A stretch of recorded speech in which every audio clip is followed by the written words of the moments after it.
In front of me is OnePlus 12R, and today I would like to show you how you can delete Google search bar from home screen.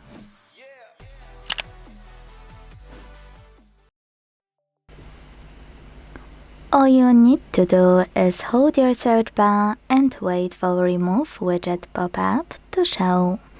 When it does, click on it and confirm your choice in the second one by hitting Remove.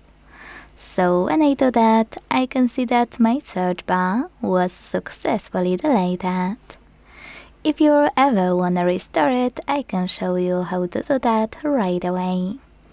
Hold your display, hit Widgets at the bottom between Icons and Layout.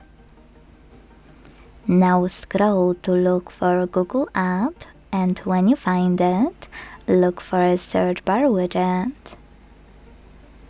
Click on it, hold it, and place it wherever you want to, and when you're ready, hit Done at the top right corner. Thanks so much for watching. If you enjoyed this video, don't forget to leave a like, comment, and subscribe. Bye!